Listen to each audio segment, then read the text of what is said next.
Hello, fellow travelers. Welcome to Respawn Station. My name is Kandula, and today I'm joined by my co-host Nick Sivak for Season 2 of the Respawn Station podcast. We've been off for most of the month of August, though you shouldn't have noticed a difference in your sub box because we've still had one episode or one new video go up every single week while we were off.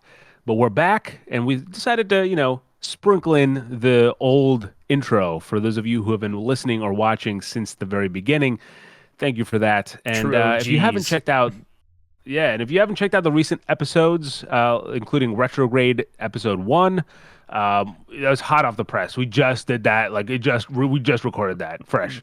And also the interview with the creative director of The Office Type, then we recommend checking that out. I know it sounds weird to say for a channel with 70,000 subscribers, but we're still trying to grow, get our audience to really get familiar with what we're doing. So definitely check that out. And now we're back for a gargantuan episode. Now, here's the thing. Because this episode is so big, we're going to split it up into two separate parts. The first episode, the kind of premiere episode, will be all about Gamescom because we got the chance to actually go to Gamescom this year. Alexa, Austin, and I were there on the show floor. We got hands-on with some games, and we're going to talk about that, as well as our reactions to Gamescom opening night live in this episode. And then in the next episode, we're going to talk about kind of a regular rigmarole. I said that flawlessly the first time, and I feel like I don't know how I messed that up this time. And by the way, for those of you who are watching, this is the first time we're doing this video. There's never a different take of it. But for the second part, we'll get into kind of the regular stuff of what we've been playing and the news, and also I'm just going to say here for the first time, things might get dicey. So with that said, Nick, the question of the episode: how have you been for the last 3 weeks? Because I think this is the longest time all year, actually, now that I think about it, that we've not, had this face-to-face interaction on the show. So how are you doing? Yeah, I'm doing fine. Was cutting a couple of those episodes and took a little break just in the middle while you guys were all off having fun in Germany. So yeah. Not too much to report on my end. Hopefully this sounds better. We were running into a bunch of technical difficulties earlier, so this theoretically should be pretty good to go. So I'm really excited to have this chat tonight, Sri. I've been dying to hear what your experience has been like in Germany. So yeah, I mean, hey, dude, season 2 always where things just like nothing bad happens in season 2. Mhm. So we can only go up from here. But with that said, all right. So here's the thing, right? We Gamescom opening night live. Jeff Keighley hosted it. Shout out Jeff. And I was there in on the not the show floor. I didn't rush the stage and grab the mic, but though I was tempted to.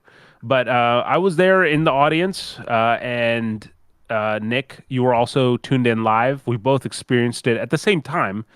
And so we haven't actually gotten the chance to talk about what we thought of the showcase. I will say that kind of going into the showcase, Nick and I had a few exchanges since the last episode we recorded where I was like, is Gamescom always this hype, dude? Like, because they were announcing so many games at the showcase. And let me just say that I have a lot of thoughts about Gamescom now that I've been there, but it's both not the typical Gamescom, but also not always for the better. I think that's the kind of the bottom line, I'll say. But that being said, there's a lot of games announced during the pre-show and the show. We can obviously go through all of them, but that would take super long. We're going to focus on the games that maybe that stuck out to us that we want to talk about. So, Nick, I'll let you kind of go ahead and kick it off. Do you have any kind of first of all, reactions to the Gamescom opening night live this year? Yeah, so overall, I would say that this was probably like a meh year for me personally. There's definitely some really exciting stuff that we'll get into. But this may not come as a shock to viewers or listeners of the podcast, but like the thing that I got the most hyped about was the season 2 trailer for Fallout. And so it's like if a TV show adaptation trailer is like my number one versus all the like games and stuff, I think it's a bit more of like a just an okay, kind of round of games this time for me.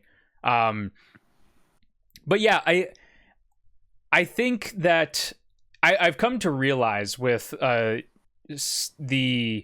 Gamescom one, opening night live, usually, again, for me personally, the games that they talk about on Twitter beforehand is usually like the most exciting stuff that the show has. It seems it's like there's definitely some cool like extra games thrown in there, but it's like usually like if Jeff's tweeting about like Call of Duty and Fallout Season 2, it's like that's kind of the big stuff for the Germany show, it feels like.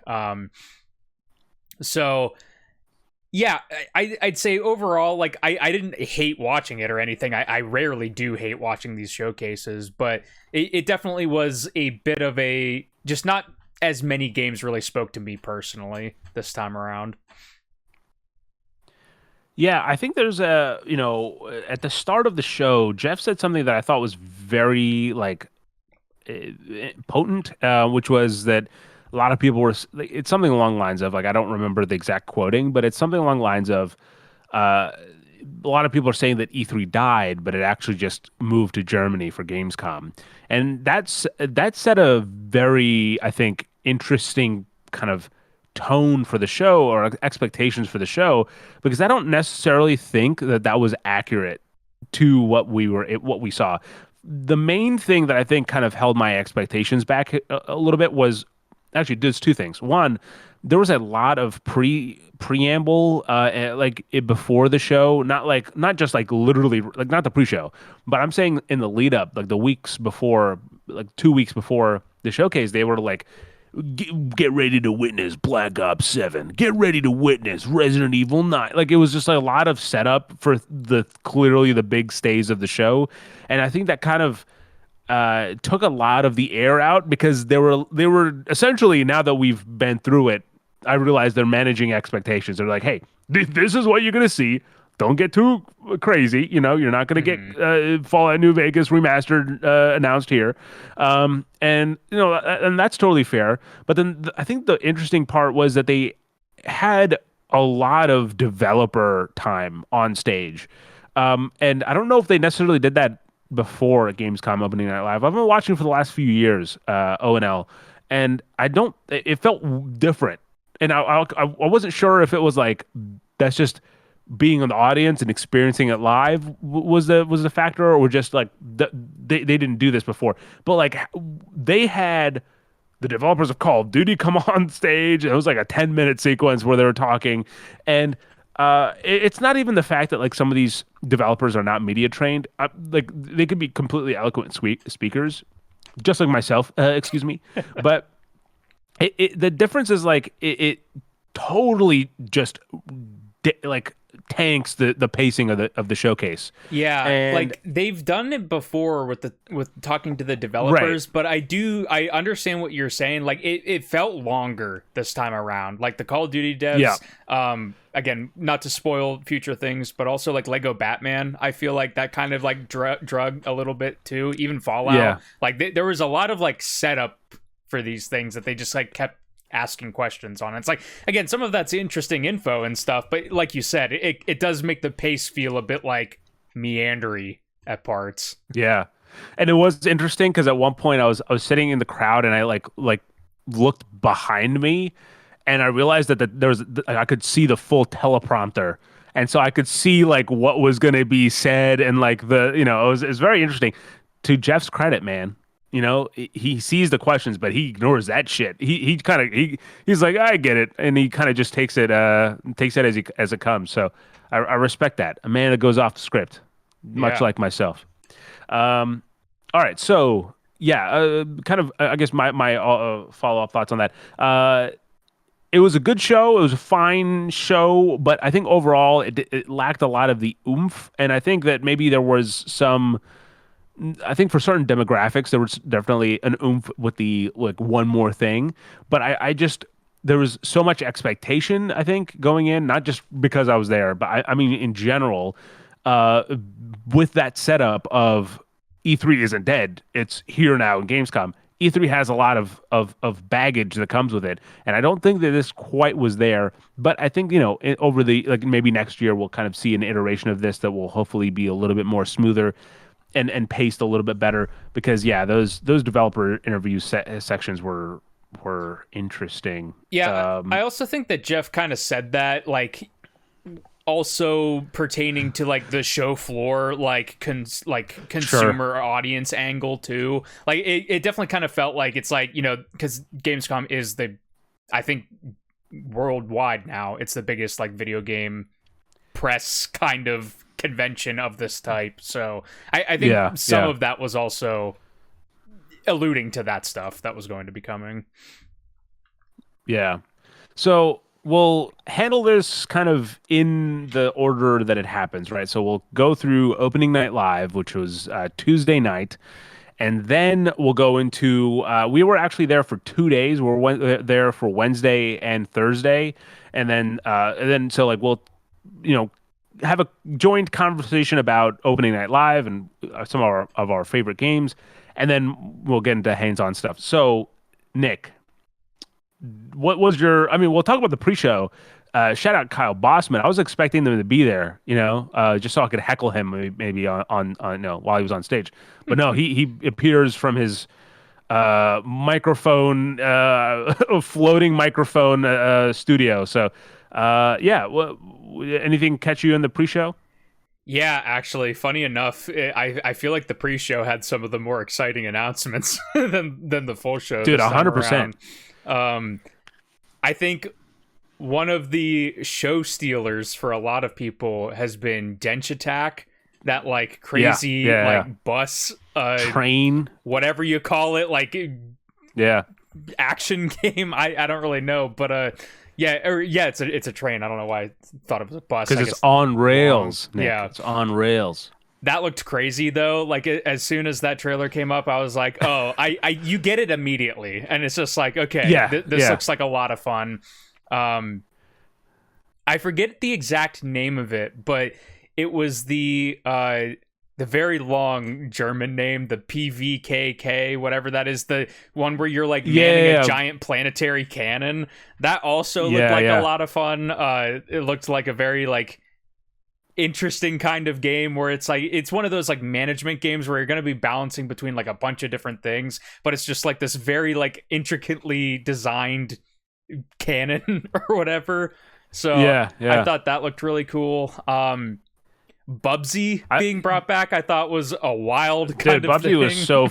so fucking weird, and I don't understand. Like, I get that it's like cool, but like just seeing Bubsy back, what was like really? Are people getting excited about Bubsy like in the current state, What was knowing that they weren't good in the first place? what was the response in the room to that?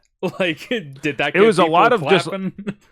it was a lot of laughing, and the room being there and like having the room react was like not what I expected. Like I've been at PlayStation experiences, which for those of you who don't know, were essentially like when E3 was big. PlayStation would have their PlayStation showcase streamed live to a bunch of theaters, and you can go to the I think it's like IMAX, but you go to the theater and you can be in a theater full of people and kind of experiencing it live. And like I was there, like that's how I experienced the reveal of God of War, the reboot, like original, and Hmm. also how I experienced the announcement of Resident Evil 7 Biohazard.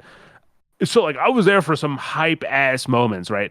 And the room really reads into a lot of stuff. Densha Attack was definitely cool. It was interesting because like I was like, we're all kind of like, oh yeah, this is pretty sick. And then the moment that it turns into like a Megazord from Power Rangers, but like I had Austin on my right and Alexa on my left, and they both like their eyes, like their faces just shot toward me because they knew I'd be into it. And I was like, yeah, this is it. This is cool. Yeah, yeah, that management game. it looks cool. I don't know if it's necessarily a game that I would bite into just because it feels maybe a little too like I hate management sims, and so for me it's like the concept is interesting, but the genre is the blocking me. Hmm.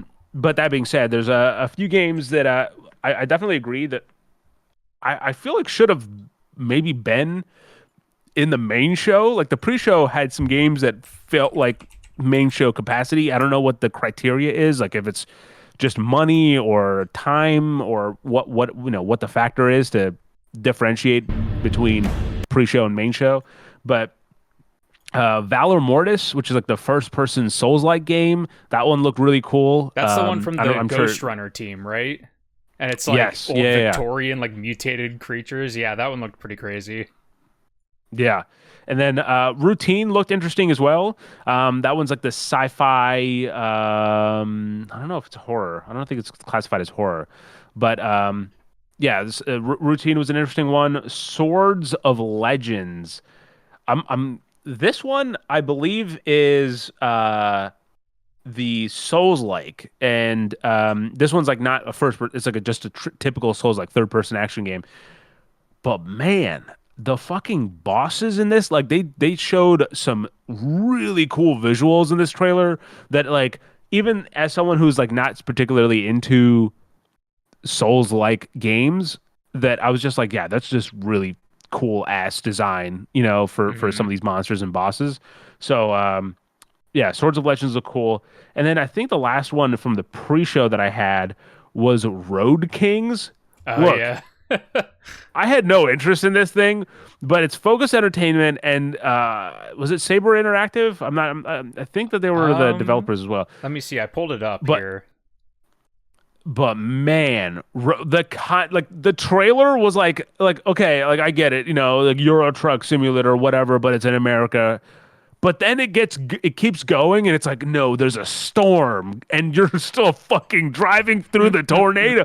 And I was like, all right, that's cool. I don't know how much the story mode plays into it, but if it's as deep as the trailer suggests, man, this might just get me into it. The trailer at the end does have the Saber logo, so I Okay, believe it okay, is Saber.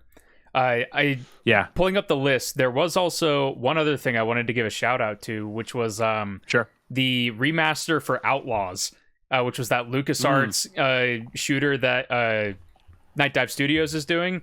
And I yep. played the Steam version of that a couple months ago. We talked about it on the podcast. It was either last year Mm-hmm. or a couple Yeah. months ago that I played that.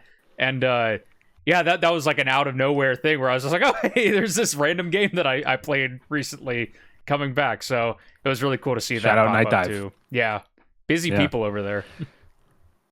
Yeah, dude. I think they're like taking up Blue Point Studios mantle or Blue Point Games. I don't know what their moniker is, but Hmm. Blue Point's mantle. But now, like, what the hell is Blue Point up to? We gotta find out. All right, now then comes the main show. Do you have anything else in the pre-show that you wanted to? Nah, I think we Okay, hit pretty much all the ones that I was interested in. then comes the main show, and Nick, where? I mean, I start at the start, but the thing is, like, so the big game to start the show was Black Ops 7. And I got to give it to them. I feel like they knew that the cards were stacked against them, and they still tried to put on a show because, like, if, I don't know if it came, like, I don't know what the live stream exactly saw, but, like, essentially, like, people had wristbands. And so, like, when the Black Ops 7 trailer was starting, they cut the lights in the entire auditorium. And then the only thing that lit up was the wristbands, the red wristbands on people's wrists. And then it went into like the audio and like it kind of built it up to the psychological horror and the red butterflies and all that stuff. But dang, dude.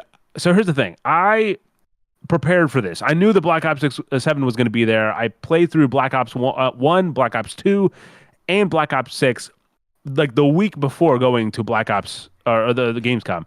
And so I was there fully locked in. And I really, I still do really appreciate what Treyarch is doing here. It feels like, I don't know, something about the fact that they released Black Ops 6 less than 12 months ago, and that now we're Black Ops 7.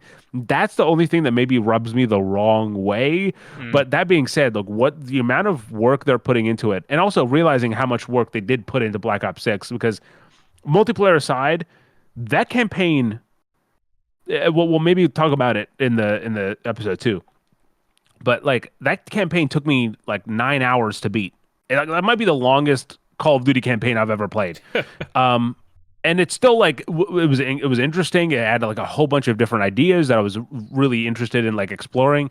And so then seeing them come off of that, and then in Black Ops 7 announced that there's 4-player co-op, and that once you beat the co-op, or sorry, once you beat the campaign, that there's a new mode that unlocks that lets you replay missions, but then they're like it's like an open world format. Like they're swinging for different things. Like they're not just iterating on what they've built before, and that's the biggest thing that really turned me off from Modern Warfare 2 to Modern Warfare 3, where I was like, oh, Modern Warfare 2 is interesting, and then Modern Warfare 3 felt like it was like a cash in. Like, hey, we need to fucking fill the space. Let's just put this out and like put some missions together on Warzone, and then that's the game.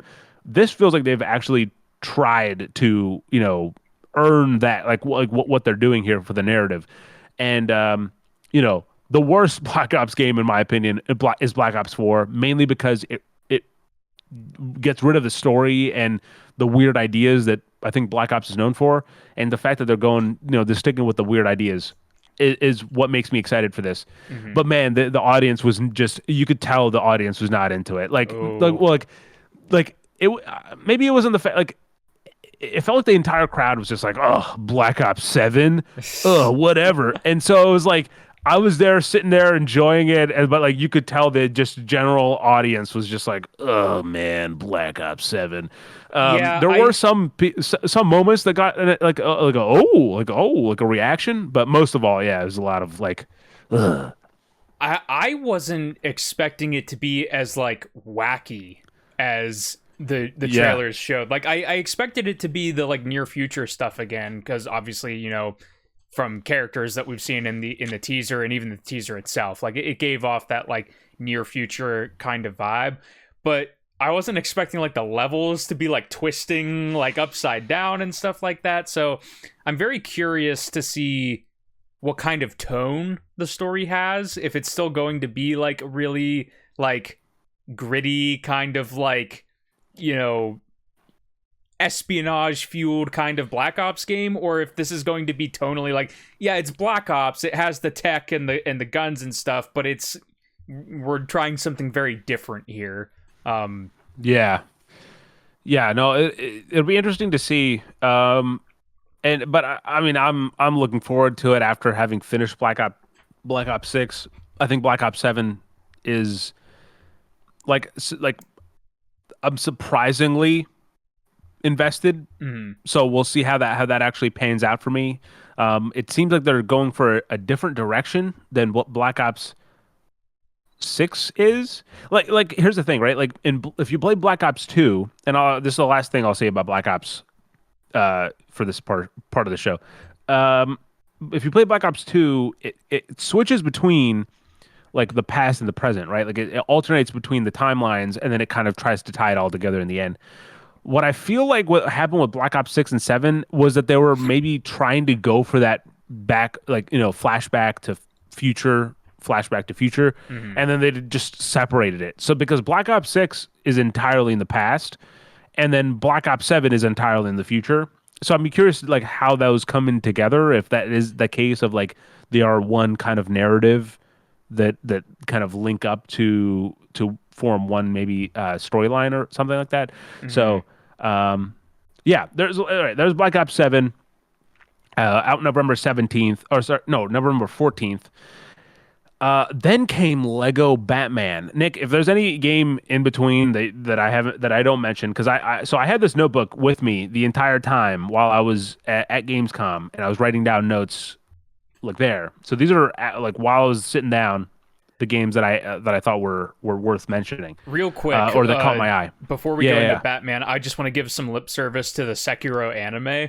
Um, Oh yeah, yeah, that I'm was cool. personally not like a huge fan of the art style, and this is me. I'm not like a huge anime person. Like I've seen some here and there, but I just think that that's cool that it's getting like an adaptation like that. And yeah, I didn't even know. Like, was that rumored? Like, it I happened. I was think a like, immediately, I trademark was like, oh, that's leaked. Sekiro. But Yeah, yeah, I think like a trademark leaked or something ahead of time because when I was watching reactions, people like knew about it, but yeah, interesting. I did not. So I was like, oh wow, that's cool. Yeah, I was like, oh, this kind of looks like Sekiro, and then, but then, just I convinced myself that it wasn't because like it can't be Sekiro though, like right, Mhm. and then yeah, No interesting. Defeat is a Look really cool. good subtitle though for it. It's Yeah, that like yeah. gets that point across great. Then Lego Batman, Legacy of the Dark Knight. This is a game of I'm of two minds on this, right? Because as soon as it started, I was like, oh no, because I don't like Lego games. I've said it before on the show, but I've played a lot of them, and I've rarely finished. Like I think the only Lego games I finished were like the original Star Wars ones, but like it was on the DS, you know. Oh, And okay. so I've tried playing like Lego Harry Potter and Lego jo is it it's something with like the Joker's in it. I can't think of what the hell Lego it's called. DC Supervillains? Supervillains. Yeah. Yes, yeah, yeah. I tried to play that. Like I've tried a few Lego games over the last few years, and every time I go in with like blind enthusiasm, and then within like 30 minutes, I'm like, yeah, and I how did I forget I don't like these games? So that was like the first reaction, but then as it kept going, I was like, God damn it! But I love Batman, and seeing the like, it's not just one story; it's like all the story. But then it had Arkham gameplay. I mean, it was just, I was gonna say this one oh should have man, appealed to you a lot, I feel, because unlike the other ones being kind of like their own thing, like this has like that Lego Star Wars format where it's like taking the actual movies and everything, which I think is really yeah. cool. Yeah, so that's primarily like the more I watched, I was like, okay, yeah, The that's gonna Arkham be combat was on my surprising list. to me. I was like, Yeah, because it's like it's surprising in the one hand and also not surprising because I remember when the most recent Lego Star Wars came out, the Skywalker saga. I remember seeing yeah, clips on Twitter of people saying it's like a Devil May Cry game and showing like clips of the combat going crazy. And so I was like, oh, maybe I should play this at some point. So like on the one hand, I, I'm like, I it's I saw that cool. too, and that's what tempted me to try to get that game. I have it. I haven't played it yet, but Mhm. that's the primarily the reason I was like, that kind of looks not like a Lego game. That might be good for me. Yeah, and but yeah, just like watching the gameplay and seeing like the counters and everything, I'm like, oh my god, they just made Arkham. Like that's what I Yeah, would have yeah, done. no, Like if I was in charge, just you have a winning formula, just do it. So that was really cool. I did appreciate the stepping on the Lego joke at the end. I thought that was cute. It seemed like a lot of people in yeah. the audience thought it was funny too. Yeah, yeah. And it had a lot of like the Lego Batman movie energy, which I appreciated because that Hmm. movie is like pretty freaking good. Now next, before I say the next game, you'll have to go back to a few episodes ago because we had an exclusive, right? We got the chance to ask John Carpenter himself about the status of Toxic Commando. And he said, when I asked the question, he said, "Yeah, I'm just getting a paycheck. I don't even know if that game's still in development." Well, believe my absolute surprise when I see Focus Entertainment and Saber Interactive logos pop up during the opening night live, and sure enough, Toxic Commando is still alive, and it's coming out next year. So yeah, that one obviously easily just for the story alone was on my goddamn list because I Uh, gotta go check this game out. Watching this by myself, I busted out laughing. And I was I couldn't be happier about this game that like admittedly am I going to play? I have no idea. Probably not. But to see that come up after the journey we've been on that game, it's Yeah, yeah, that was a sight to behold. yeah. And I It and I honestly doesn't opened. look bad, honestly though. Like it looks like a fun little squad based, kind of horde shooter. So And I opened Twitter to literally message Nick, and then to just to see him already message me about Toxic Commando. So we were both on top of it. Um, Next game I have on the list for mention is Unbeatable. Do you have anything before that? Let me see. Well, okay. The Fallout Season 2 trailer did happen before that. Oh, was it? Oh, okay. Yeah, we can talk about. Yeah. I Go definitely ahead. want to talk about that. I assumed whenever they announced that they were going to be at Gamescom beforehand that we were going to get like, a teaser trailer or something. I was not Yeah, expecting like a full size trailer, and this Fallout fan is very excited. I'll just say that. dude. I straight up it was cool, like the people were there, like Ella Purnell and like all, like they were all on the stage, and I was like, oh, I could see them with my eyeballs. Mhm.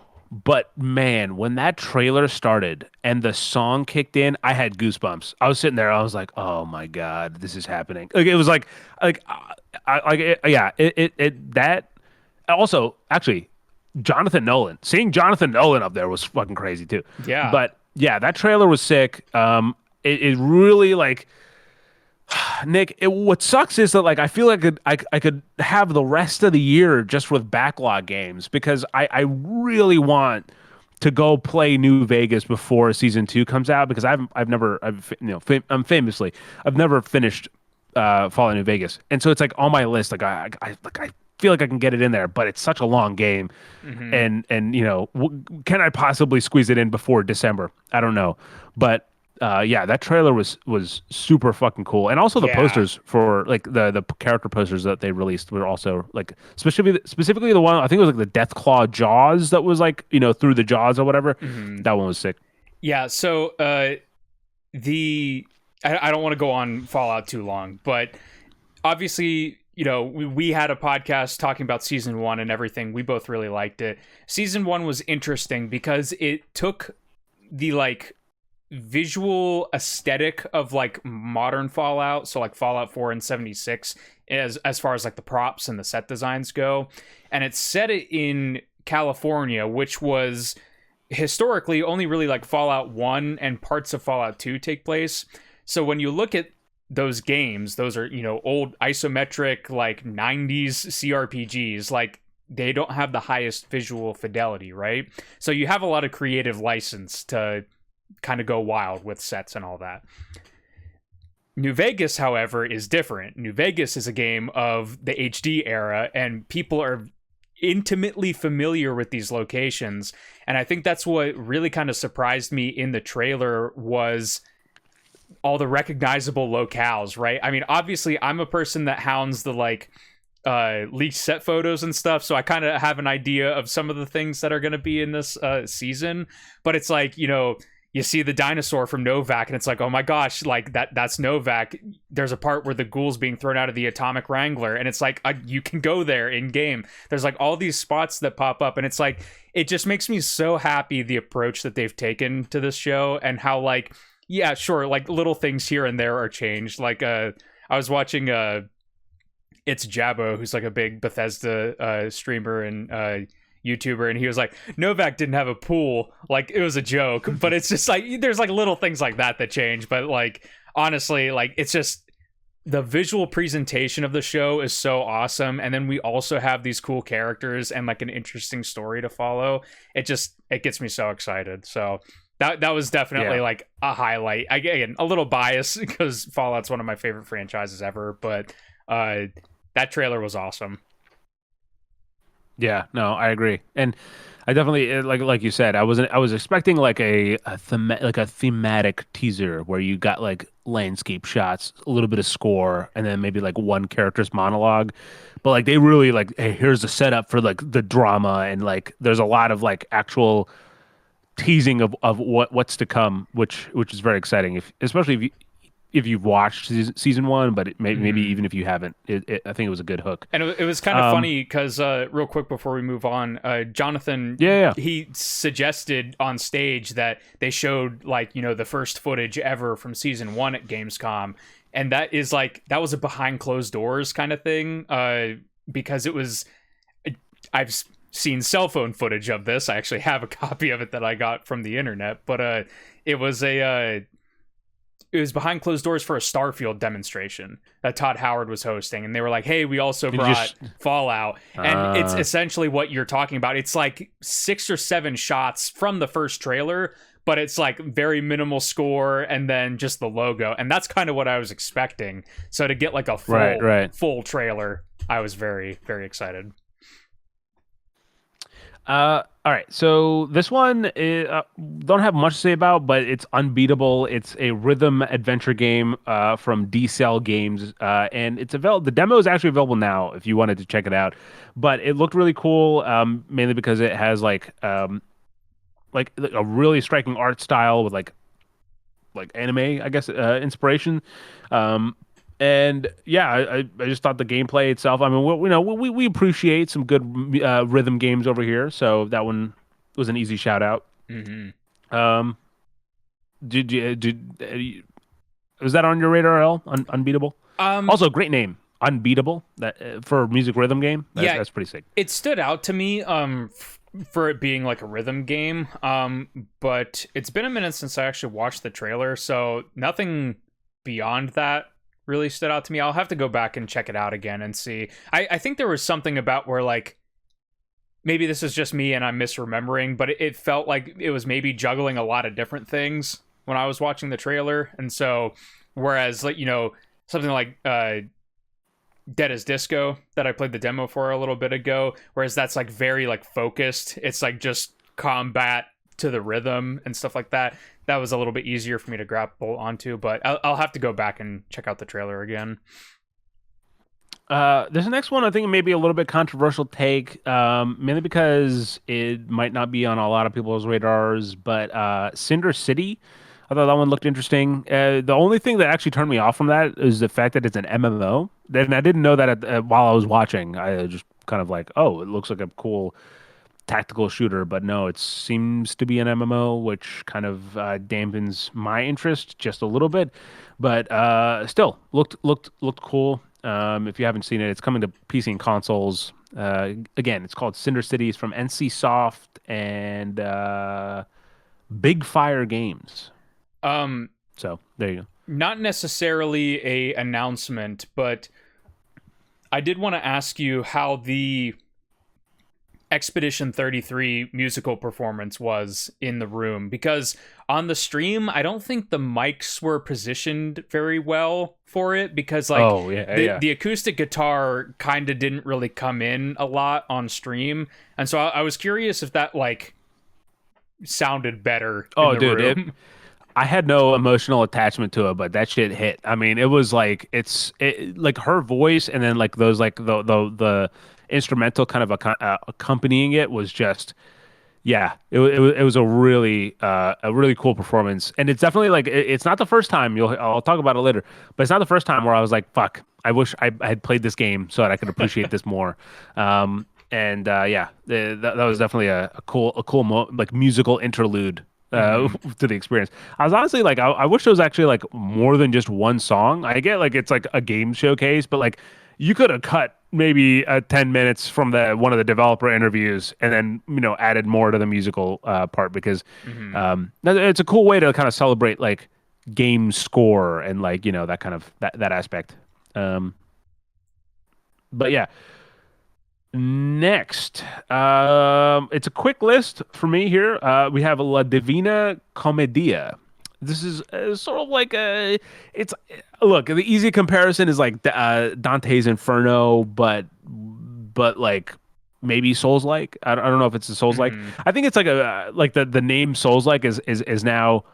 I think we're veering into the overplayed part because I think Yeah. like it comes to the point where like I think developers are like, please, it's third person, but it's not Souls like. It just has action, and it's also and it's third person. It's not like Hmm. it's not going to try to challenge you as the difficult or the difficulties and the traction to it. So but the art style looked really cool, and I thought it was a cool kind of the vibe of La Divina Commedia. I think that's how you say it. Divina, yeah, Divina Commedia. Look cool. Yeah, I thought like you said, the art direction was pretty cool. The like color contrast stood out to me. I know that's like a weird Yeah. thing, but it's like the like green and orange kind of look. I thought was at least striking and interesting in that way. Um, Definitely need to see a little bit more, but yeah, seems like a cool new action game. Then we have Chronos, the New Dawn, and let me just say that this was like the big game. I mean, like there was multiple signs around the city of Cologne for this game.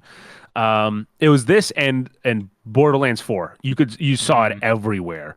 And man, this game looks so sick. And actually, now that like as of when we're recording this, the reviews are out for Chronos, and it's landing somewhere around an 8. And you know what? Honestly, look, that's a good score. That's a great score actually. And I'm glad that Bloober Team is not only getting recognition for like Silent Hill 2 remake, but also their original kind of IPs that they're working on here. So Hmm. definitely, Chronos is one that uh, I I wish I could had hands on with it, but I knew I was going to get into it anyway. Like the line was just stupidly long, so I just didn't bother. But yeah, Chronos, the New Dawn, definitely on my list. Definitely at the very least, it's on my backlog already of like games I know I'm going to check out. What will happen? Will I play Fallout New Vegas or will I commit to something else? Who knows? We'll have to see. Hmm. Of course, you can subscribe to the show and you'll know exactly what we're playing at any given week because this is a weekly show. That's not a plug. It's just kind of like a fact.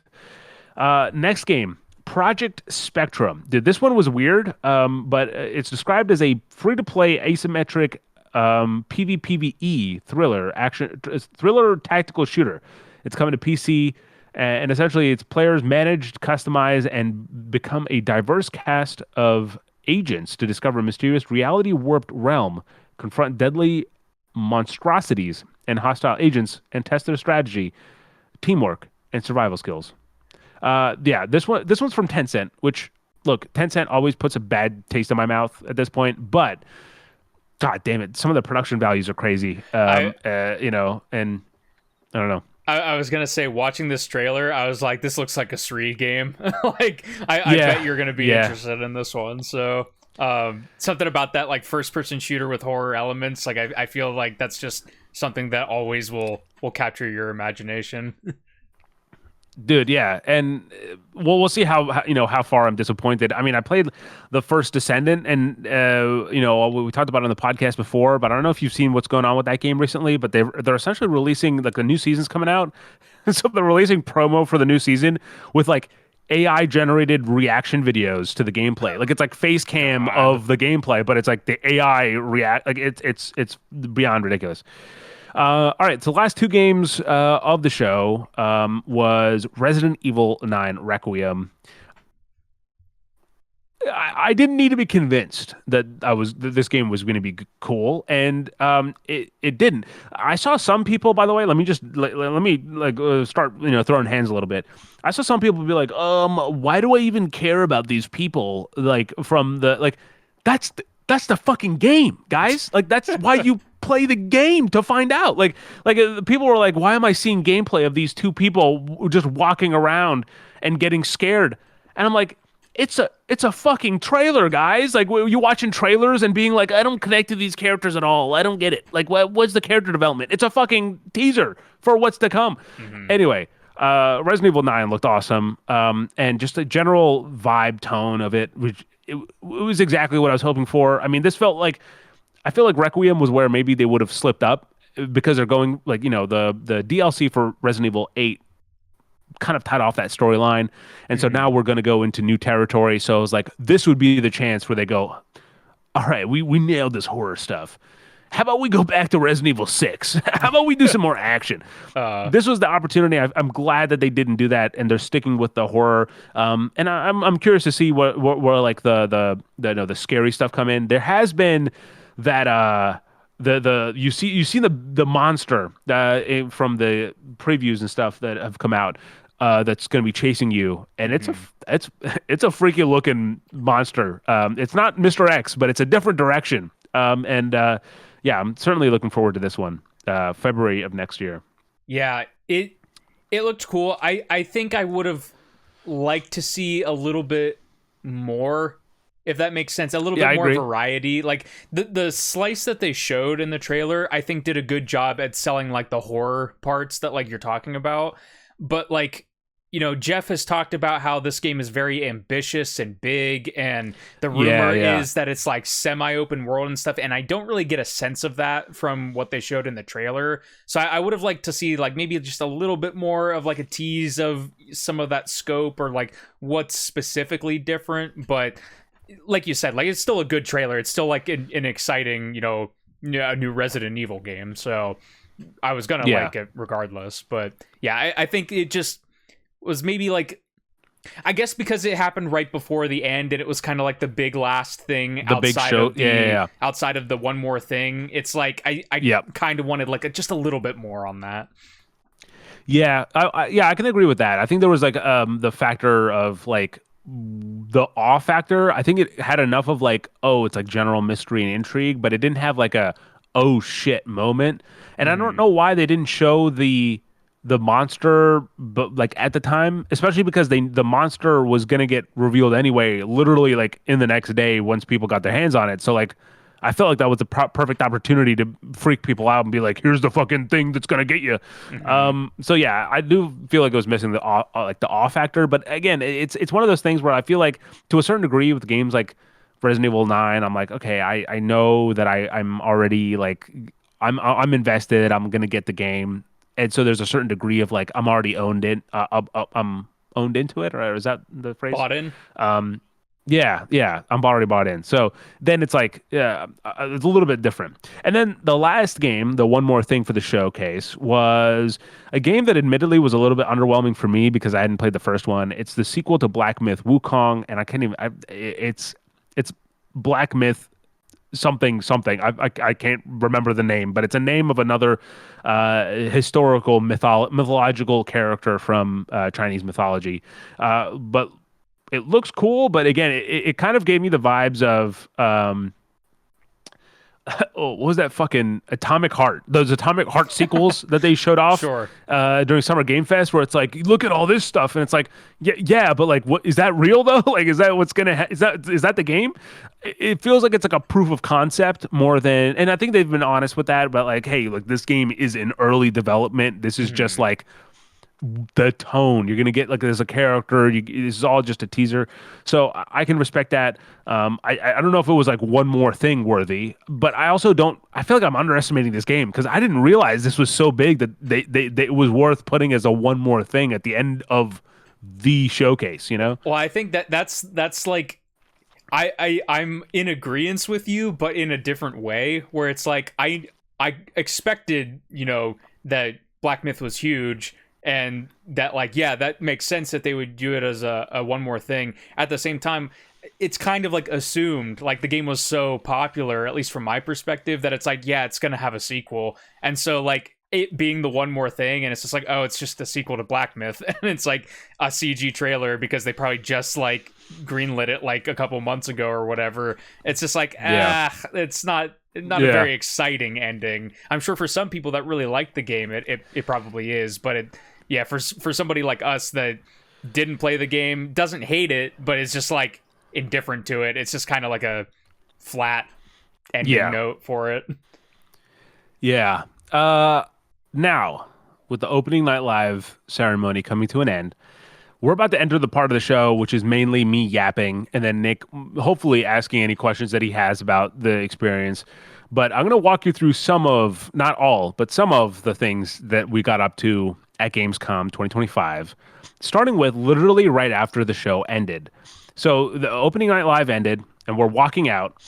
It was me, for those of you who don't know, it was me, Alexa, my beautiful wife, Austin, my beautiful friend, and his fiance, and we were walking out of the showcase, and we're all kind of like, oh yeah, those good the show, like I like this game, I like this game, and I look over to my left, Nick, who do I see? Randy Pitchford, and I go, yo, Randy. And I give him a thumbs up and he kind of like, yeah. So he kind of gives me a nod. And I tell Austin, because I couldn't care less about Borderlands, ladies and gentlemen, to be honest with you. All right. Austin is the big Borderlands guy. I mean, he's got a shrine for this, like, for this game. So I told him, like, dude, there's a and he's so surprised, like he's so stunned. He just kind of like looks over and he goes, "Oh, is that Randy Pitchford?" and and then and he's so like, look, I'm gonna call him out. He downright blushing. All right, so we're walking away and he's like, "Oh my god." Like what I didn't say hi to him, and I was like, you want to go back and get a photo?" And he's like, no, it's okay. And then like 2 minutes pass, we're about to leave the building. He goes, "I should have gotten a photo, man. When am I going to see him again?" So there you go. We saw Randy Pitchford. He acknowledged my existence, which I could not care less about. But Austin didn't do anything. He just froze in that moment. And they say never meet your heroes. It's because you get flustered. That's the reason why. I mean, I don't blame him. I feel like I would also be very similar in some of those situations. Just be like, "Oh, I don't want to be weird." I mean, I'm sure I wasn't like cool. I was kind of like, "Oh, Randy," and I give him a thumbs up. You put on sunglasses and you were like, "Randy Pitchford." And then, all right, so that was the end of day one, sort of, night one of Gamescom. And then we went into day two, day one of the main show. And this was like this was the first time we've ever had an experience at Gamescom, right? So there was a lot of learning stuff to happen. Like, first of all, the place is goddamn massive, and you really understand, like, yeah, there's a reason why, it's so big is because there's so many people going into this showcases. Tuesday is like a more limited like show floor. Like the whole arena is open. Like it's like a whole 10 buildings or something. They're all open, but it's just like the amount of people that are in there is kind of constrained. And so you get to explore a little bit, and it's a manageable kind of giving you time to check out multiple games and stuff like that. There is like, I think, halls 2 and 3 are like press, and there's some trouble I won't get into about like what the fuck was going on there, because we had like appointments booked and everything through Respawn Station. We were able to get some hands-on in the end. We were able to get some hands-on with the game, with some games and stuff. So let's get into that. So first of all, there's a full article over on respawnstation.com of everything we played at not Summer Game Fest, Gamescom 2025. It's from all three of us, Austin, Alexa, and myself. We talked about the games that we played. I'm going to go through some of the stuff that I've played, but I'm going to go through the list, and I'll kind of give a shout out to the stuff that maybe I didn't get a chance. So, like, for example, Alpha Response. Austin got to go check that out, and it's a new game from the co-creator of Counter-Strike. And what's crazy is, like, Austin was literally there playing the game with him, and talking with him about Alpha Response. Again, you can check out his thoughts over on respawnstation.com right now. We're gonna go through it in alphabetical order because this isn't like the by day or whatever, but most of these are actually no. I'll go through my notes. Actually, that'll probably be easier for me. So the first thing we checked out, we went to the Raw Fury booth, and we got a hands-on with Seance of Blake Manor. This is an upcoming game that Alexa was mostly interested in. It's a very heavily stylized kind of narrative mystery game. Again, I'm going to throw that. Check out the respawnstation.com. I'm going to say that a lot for the next sequence, just so I'm not reiterating stuff that they've already talked about. Mm-hmm. Nick... Next game that I got hands-on with, absolute big surprise, all right? Neverness to Everness. This was like the sort of Genshin Impact type of game, but it was like GTA instead of like fantasy. Okay, yeah. I didn't have any expectations for it, but I was like, oh, you know what? There's like, it's pretty empty. Let me just go in and check it out. Surprisingly cool. I mean, I didn't get into the gotcha aspect that I'm sure is inevitably there, like about like getting weird anime girls unlocked or whatever. But like the gameplay was smooth. It was clearly running on a pretty decent PC build and stuff. So like the game looked awesome, played really smoothly. But like, I mean, there's certain like the skyboxes, the way that the game looks, it really, like, I can't understate like how I was surprised by how good this game looks at times.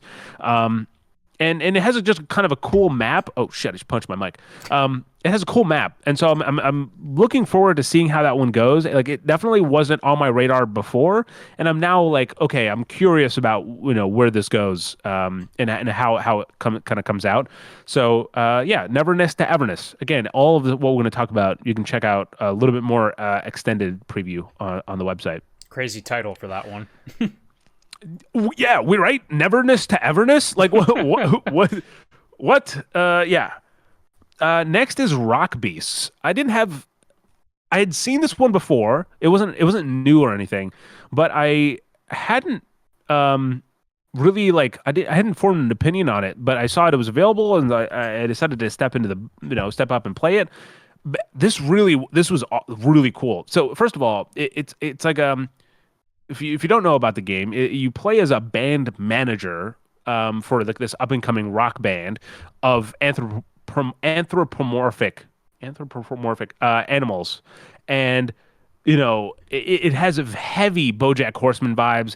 The art style is really cool. Like again, BoJack Horseman style.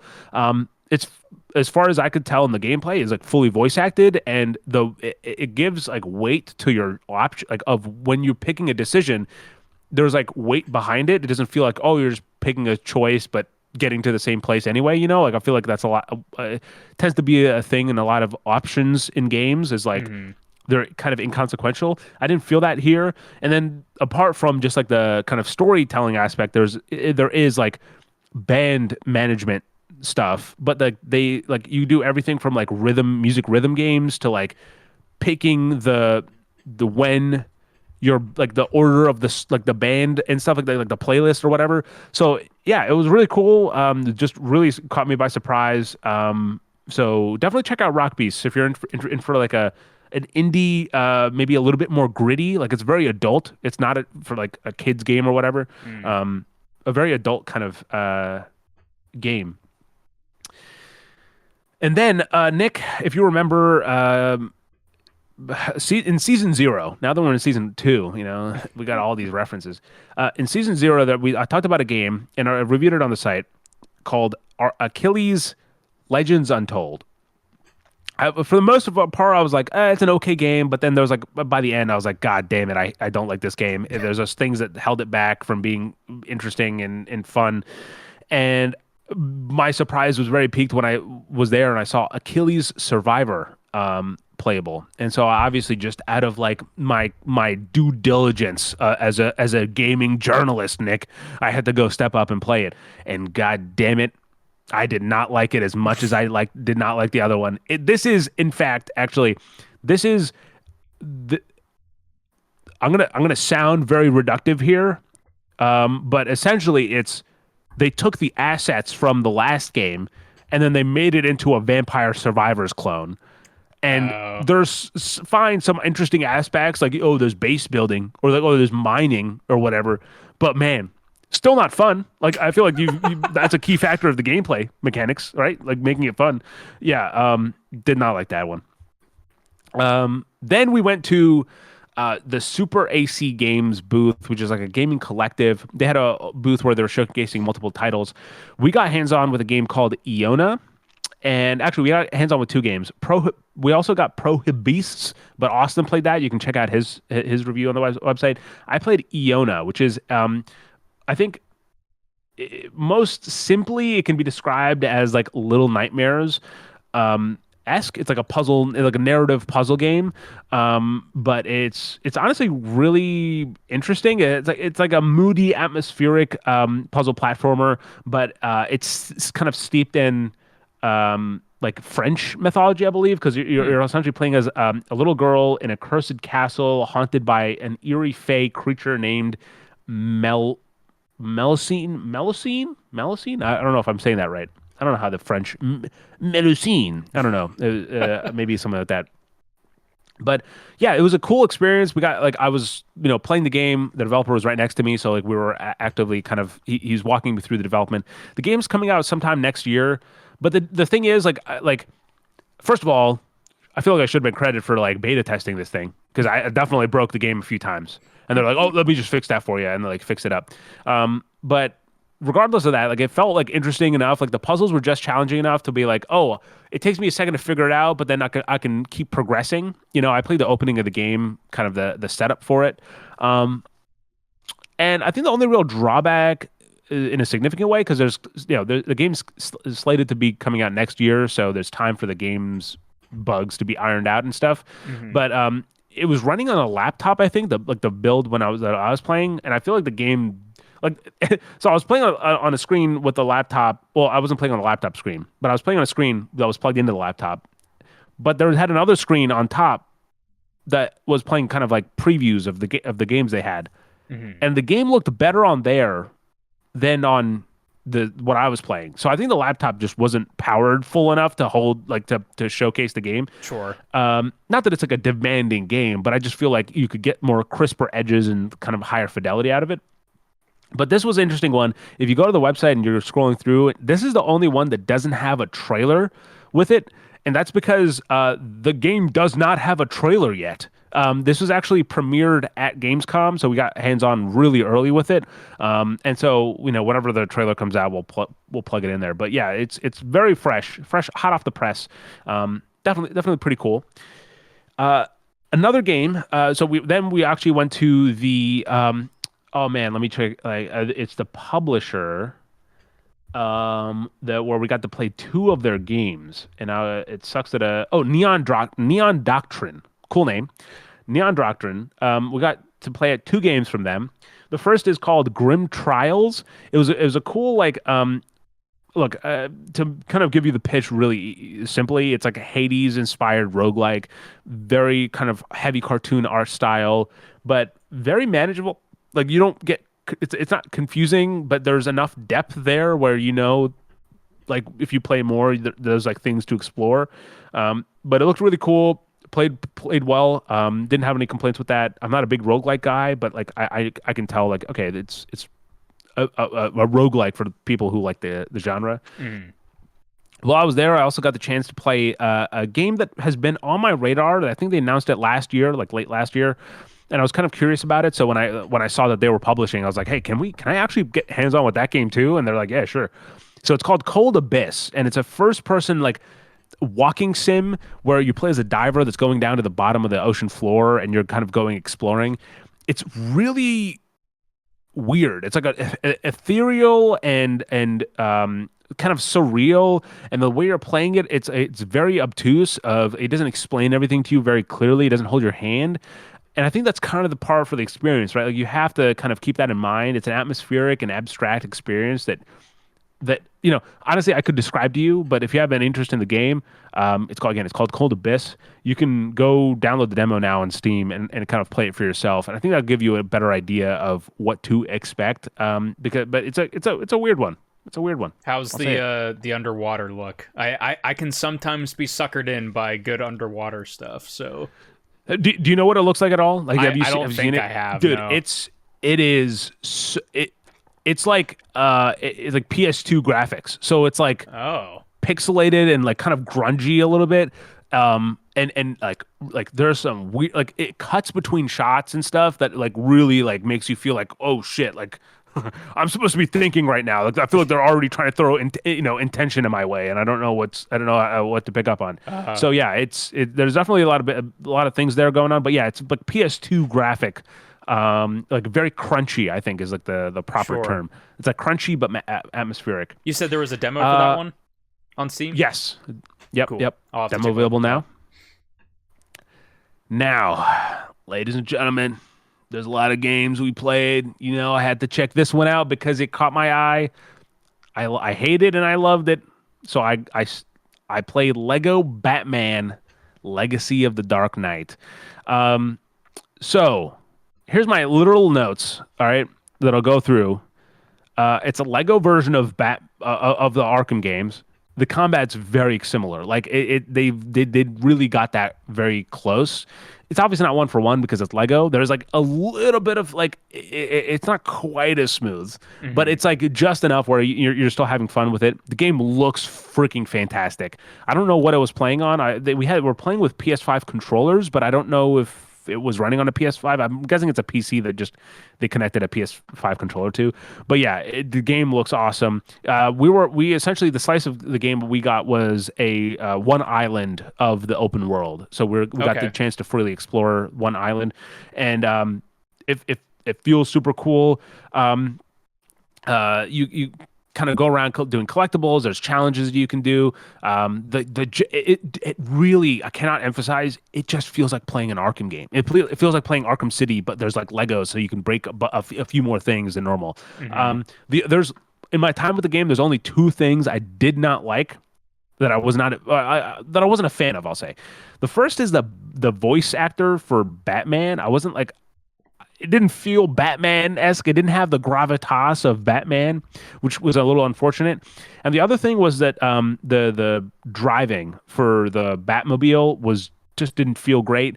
I've heard like I played using the Robert Pattinson Batman like vehicle, his Batmobile, and that one I thought was very clunky. Austin actually said he switched to like a bat bike, and apparently that felt a little bit better. But yeah, I wasn't in love with the controlling and whatnot. But I will say though, like the full setup for this, like I mean, there's a few kind of different booths that were just like wow, like they fucking killed the setup for this. This was one of them. Like it was like a whole theater setup for the booth. In front of the theater, they had like real freaking Batman suits from the movies, like from the Warner Oh, Brother sick. archive. So you had like Robert Pattinson's Batman suit, Christian Bale's Batman suit, Lego Batman like kind of structures. They had a Lego Bat car built up, like a full size, not a full size, a decent but big Lego Batmobile. Hmm. Yeah, it was cool. It definitely like kind of cemented my thoughts of like, oh yeah, this is really cool, and I definitely want to check this out when it comes out. Overall. This is going to be a really niche little thing to ask, but what was the sound effects like during combat? Because one thing that always sticks out in my head about those Arkham games is how like impactful those punches and counters sound. Did they carry that Yeah. over too, or is it different because of the Part Lego of it medium? it definitely, so it has a lot of the soundscape that feels similar more to Arkham game than Lego, but it definitely still has that like little Lego like daintiness, like click. I don't know what the Hmm. sound is, but like it definitely has like a little. I think that could maybe undercut the dramaticness of the of like the Batman Sure. sounds. Um, It didn't sound like you were shattering people's bones with a punch. It was more a little bit more yeah. subdued. Yes, yeah, but like the whole soundscape definitely feels like it's not your average Lego game, which as someone who's not into Lego games, I think appeals to me. Uh, Next game, Nick. It's special for us. John Carpenter's Toxic Commando. Not Nice. only were we able to get hands on, we did 3-player co-op, so we all played together. Oh, nice. And dude, this game's actually kind of fucking fun. It's definitely not like, oh yeah, the best game ever, but like the shooting is good. The cars, like like just you can get into a car. Like that was one of the first things I did. Like Austin and Alexa were like wandering around like shooting zombies, and I was like, I gotta find a car, and I became the taxi driver immediately, and yeah, like the cars add like this bit of chaos because like it's not Left 4 Dead because it's much more open. Like Left 4 Dead is very like streamlined, like linear missions that you're going through. You have to survive, obviously, but like this is open, so you can kind of pick what the pace that you move in, how much you want to like deal with the small things and go to the big ones or whatever. But Okay. like there's like certain objectives we get to, and like Alexa and Austin are like shooting this guy, and I'm just coming in with a fucking car and mowing down the enemies. Like it's so chaotic, but it's such a fun co-op experience that like it's really sold the idea like, oh yeah, this was made for co-op. This is how it was meant to be experienced. Like I think even more so than like Space Marine 2, right? Like Space Marine 2 you can also play in co-op, Hmm. but like you can still play that solo and be like like, oh yeah, this fucking kicks ass. Yeah. This feels like it's made like I feel like you'd be fine, maybe maybe a little underwhelmed playing solo, but like as co-op experience, I think this could be like just a really fun time. And obviously it's from Saber Interactive and Focus Entertainment again, so like like I don't know if they're working on the same exact engine as Space Marine 2, but like it definitely like there's a lot of enemies and the Hmm. game doesn't really lag or stutter in the process. So Does it seem like it's going to have like a narrative, or is it more like you're just kind of partying up with friends and playing missions kind of vibe? I I think there is a story. Because there's like kind of certain objectives that lead to it. I don't know how like focused it is. If it's just from the slice that we got, I don't know if I didn't get a sense of like there weren't cutscenes or anything, right? Like I Sure. didn't feel that. So I'm not sure if it's like the full game will have an overarching narrative or if it's just like a little like because I also played and I believe it's from the same developers too, like World War Z, and that game doesn't have a narrative. It's just like here's vignettes throughout like around the world that you Gotcha. play as with a lot of zombies and challenges. Hmm. So it definitely doesn't feel like World War Z, but it also doesn't feel like fully structured like Space Marine 2. So maybe some sort of middle ground. But it's open world. It feels like right. So like it's definitely a more interesting, at least for that. Like closer to I'll say closer to Dead Rising than World War Z for those of you who've played that. Okay. Um, and then we got the chance to play Little Nightmares 3. Ooh, nice. Um, this one, see, like I can easily say, like, oh yeah, it was Little Nightmares 3 was like freaking just like the other ones, and I could move on and not make a big deal out of it, but like that's impressive considering that this is not the same developers. For those of you who don't know, the original developers of Little Nightmares, Tarsier Studios, was also at Gamescom. They were showing off their new game Reanimal over at THQ Nordic, and this game, Little Nightmares 3, was is being developed by Supermassive Games, most popularly known for Until Dawn. So this is a new studio working on the third entry of a game, and I think they did a really good job of capturing the atmosphere and vibe. Honestly, you would feel like there was no like they didn't skip a beat of like how it feels picking up where it left off type of thing. So yeah, Little Nightmares 3 was a really cool experience. Just kind of, getting a little taste of that world and definitely thinking, oh yeah, this feels like exactly what the third iteration of this series will be. How hard, how interesting. Like I think the story is really the big kind of question mark for me. So we'll Hmm. see how they land on that. You played But the other ones, right? the first one, not the First one. second, but I'm now like it's on my list now. I feel like I have to prepare just to see how it is. Yeah, I'll get to them at some point. It, They're pretty short games if like you're probably like I think you can bang out both in like 10, 12 hours. yeah, maybe this Halloween, maybe. I was kind Yeah, of dude. thinking that my Halloween games this year might be Diablo. I might hop into that, but Interesting. uh, Interesting. Hmm. I it depends because for that I think I need to get a Game Pass sub again, and we'll see if that's what I end up doing around that time. Yeah, I've had a lot of people in chat try to get me into Diablo, saying that I really like it, but I think they're like sizable games, and so The I have first to one like I think is really the like. shortest, and like how long to beat says it's like 15 hours. Are you But planning on playing all of them? I don't know. I'd like to, but to your point, all of the other ones past the Yeah, first one are like longer, and like I also like I did all the Max Payne games together this year, but that's yeah, like yeah. 15 hours That's to one do all narrative, three of though. I don't them. think that the Yeah. Diablo games are like a narrative. For me, from what chat has been recommending to me, Diablo 2 or Diablo 4 seem to be like Hmm. Diablo 2 kind of being the beloved game that you'll definitely love. Diablo 4 being the most recent one, so it's like the most technically up to date. That's what I've gathered so far. So probably one of Yeah. those is what I'll get into whenever I inevitably get the chance to do so. But yeah, so that's actually the games that we got hands on with. Those are all of them. Again, that's all I talked about the ones I got, but you can check out like we had a few other games that like Alexa played and Awesome played. You can check those out on respawnstation.com. Talk about the experience though. Uh, man, day one was cool because you could go in, see different games, and literally be like, "Oh, this game looks interesting. Let me wait in line." And I think the longest line we waited in was probably Lego Batman. That was like 50 minutes, I think, Hmm. maybe.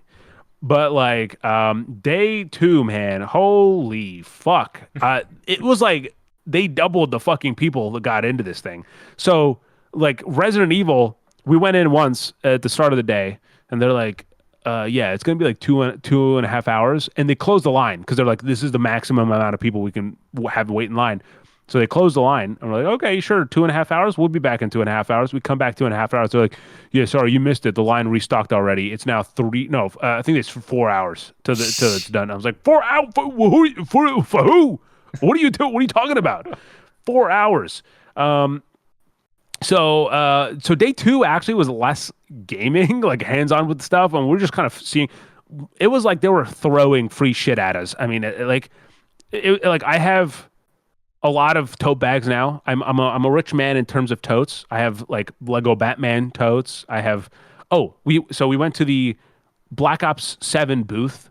Got a Black Ops 7 tote bag along Nice. with a pretty mediocre milkshake, and which included, before you laugh it off, which that milkshake included a beta code, so I can now play the beta for Cool. Black Ops 7. I thought for But a second the I got a little afraid that you were gonna say it did include like a milkshake like icon or something for the game. oh I was gonna be yeah, like, what the heck? the milkshake gun actually. It's just it turns all your opponents into lactose allergic people. So you just throw milkshake and they just start farting themselves.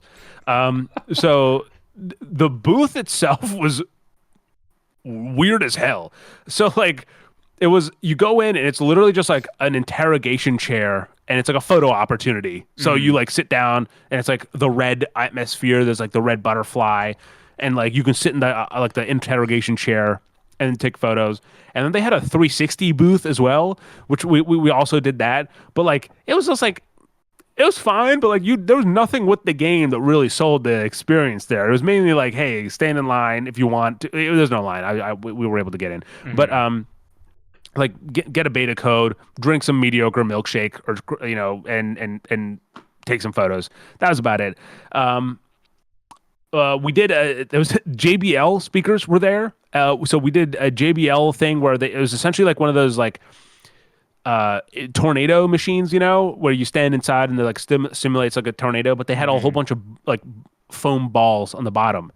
And there's four different types of, I think 3 or 4 different types of foam balls, like all different shapes and sizes, or no, shapes and colors. No, sizes and colors. All right. They're all balls, not different shapes. And one like a few of them had like an exclamation mark, and then you get like a special prize if you got an exclamation mark. People were just not good at this. Not your boy, gamer, pro gamer, right here. Got an exclamation mark and each type of ball. So anyway, now I'm the proud owner of JBL socks. So there you go. Nice. That's all you get. That's your consultation prize. There's a few things that were there, but like Metal Gear Solid, they had a booth for. We kind of walked past that. Nothing really crazy.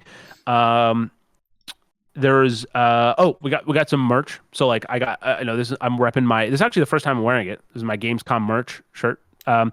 We all got merch, as Respawn Station, which of course, obviously Alexa and Austin were there. So obviously they also got their own individual shirts.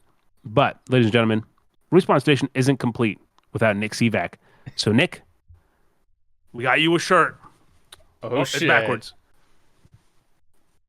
Yo. There it is. I felt like this was the most Nick shirt that I could have seen there. So there it is, Nick. That's this crazy. is your Gamescom shirt. Thanks. I don't know if that was in frame, but there you go. Yeah, it was pretty much all in frame. Perfect. And is yours a Space Marine? Or is it like it's legally not, distinct? but that's the vibe, right? Like Okay. that's the vibe. That's exactly why I went for it. I don't think it's like, yeah. But the cool thing is like there's like 6 different designs for these. Like I got one, Alexa got a different one, Austin got a different, like we all got different ones. But they're all from like designed from a different country, like a different artist from a different country submitted them. That's cool. So yeah, it was a cool thing to see, and like depending on where you were, they had like artist highlights of the showcase, or of who designed it. All right, so what else? We also after day one, we went to The Witcher in concert, which was a live show, like a 2 hour like 15-minute show, which was The Witcher three's like 10-year anniversary. Is it 10? Yeah, I Yeah. think it's 10. 10-year anniversary. They played through like a lot of soundtrack. I mean, like I would say like they played through the entire fucking soundtrack of this game. And the cool thing was like it wasn't just like the live music, but they also had like visuals that go along with it, and it gives you like a good slice of like I have not played Witcher 3. It's I own it on 3 different devices at this point, but I've not committed to it. Again, it's just the fucking backlog is too big. Hmm. And man, it was beautiful. Just like it was one of those things where I was sitting there, just like what I was saying with Claire Obscura. I was like, I wish I had played the game to appreciate this more. Hmm. That being said, I have read the Witcher book. I've read the first Witcher book, and I've seen the first I think 2 seasons of the show too. So I did have context for The Witcher that I was able to appreciate, and I was picking up on certain things that I thought was really interesting. But yeah, that was a really just that was like the really well put together concert. The lights were all like everything felt very like a full package, you know. And so by the end of it, I was oh yeah, I was just like itching to play the game, and I was like, fuck, I wish I had. It is touring though, like so like I think it's actually coming to the U.S. now in September. So if for those of you who are Witcher fans and you're watching this right when it comes out, you can go check it out. Maybe there's a showing near you that's playing. But Nice. yeah, go ahead, go Nick. Were you about to say something? No, I was just gonna say that sounds really cool. Like I don't have much attachment to The Witcher, but I always those concerts. I like the idea of them, especially if it's an anniversary one. You have so much like fan love that's built up over that amount of time. Like I'm Yeah. sure like the crowd was probably really excited and for that one as well. It seems they literally played through the games like they don't show every story beat obviously because it's a fucking 50-hour game, Hmm. but like part way through I was like, hold on, this feels like they're just going through the game. So I went and like looked at I looked up the mission list for the game, Hmm. and like sure enough like they literally were going through. So like it was 5 sections. So they went through the main game, and then they also went through both DLCs. Oh, And cool. so it was very comprehensive. And there are moments of this of the performance where I was like, "Oh wow, that's like really like this woman's holding that note." And then she kept holding it for like another 20 seconds or something. I'm like, "God damn, like breathe." Yeah, it was a crazy experience. Other than that, not nothing crazy like we recorded a bunch of stuff, so that'll probably be hopefully edited to into some sort of a video vlog diary for the channel, so hopefully you can see that soon. But we had we kind of day two was a lot of exploring, like I said. So we went to the Fallout booth and like took some photos in the Fallout like space, and walked around a lot. I think I hit my like double my or triple my like steps Sure. for those 2 days because god damn my feet were killing me. And yeah, it definitely was a cool experience. Crisis X, by the way, was another game that we were like, you can see it right there. I they just gave me the sticker. I didn't actually get the chance to play it because they're like, hey, here's a sticker, but the or stickers it was like a sticker sheet, but the gameplay didn't quite convince me. But the thing that was crazy about that thing, dude, the gameplay demo for that, for if you waited in line, was 30 minutes long. They were Oh giving wow. 30-minute demos for that. So people in line had to wait for however, like, it was just a poor format for that. How long was But yeah, the Batman demo by comparison?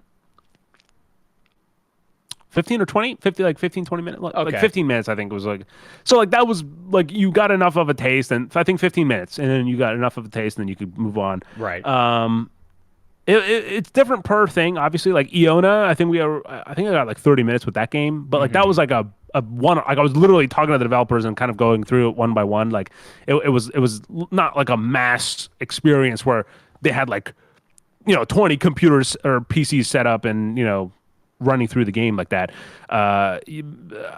Obviously, I couldn't go through like I Capcom had a whole fucking corner to themselves, and it Hmm. was Onimusha, Resident Evil, and Pragmata I don't know who was standing in line for Pragmata, to be honest with you. But because like Resident Evil like was just all consuming.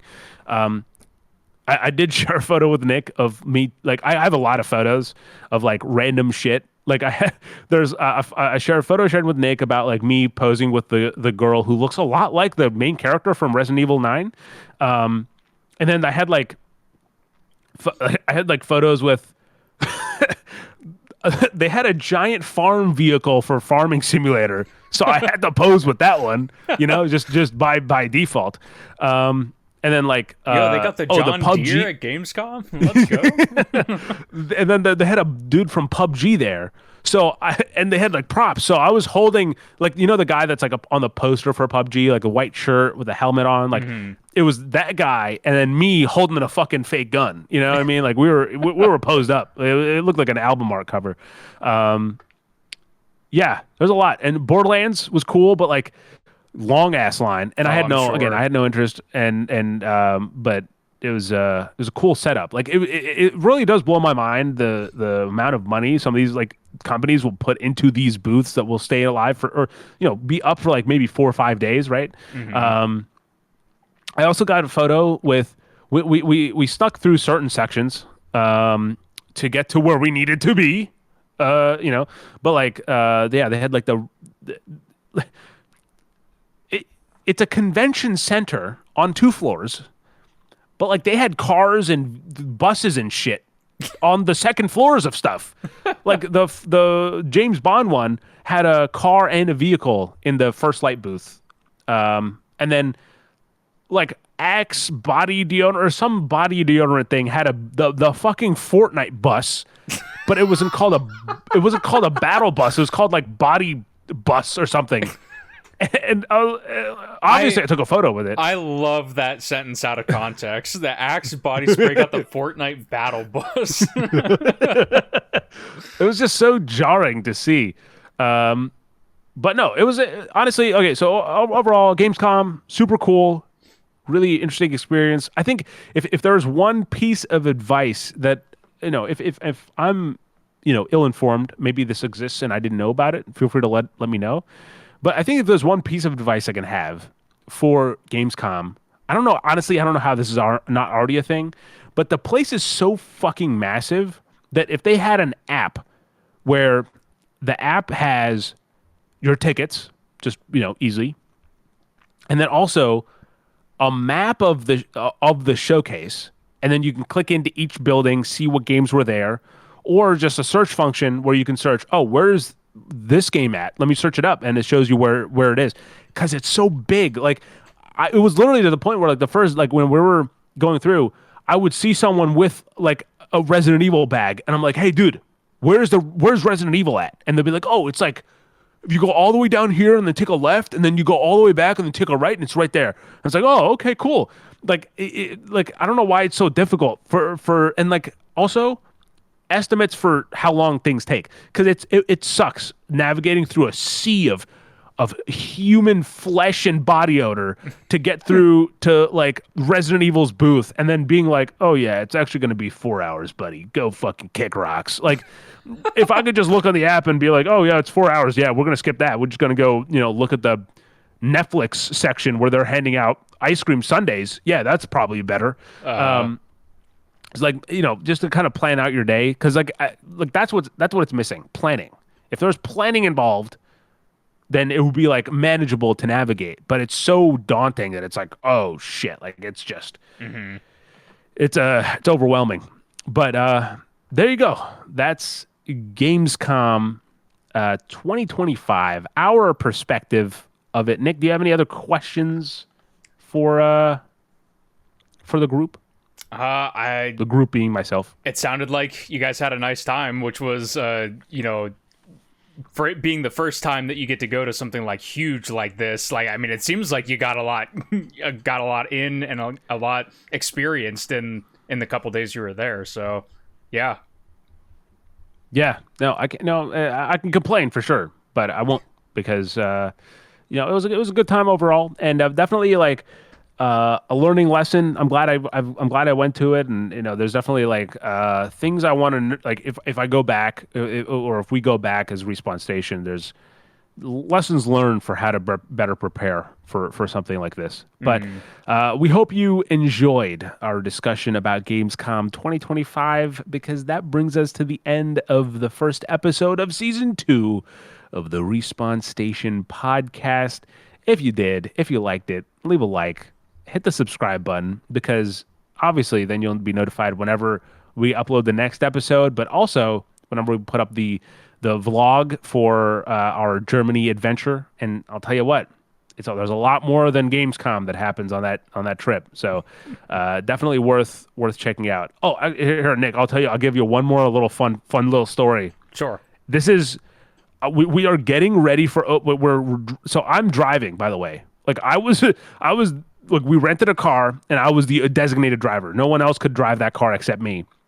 I'm driving this car and we have the direction set for the Gamescom opening night live parking lot.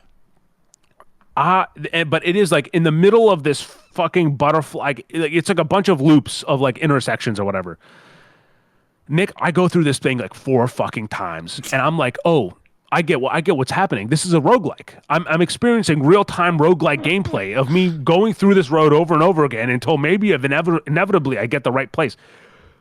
There comes a point where like I'm like slowing down and like I see like there's the parking lot that it's telling me, like right next to the parking lot that it's telling me that I should be parking in. Mm-hmm. I don't see the entrance, and the places that you should normally be able to enter is blocked by fucking bars.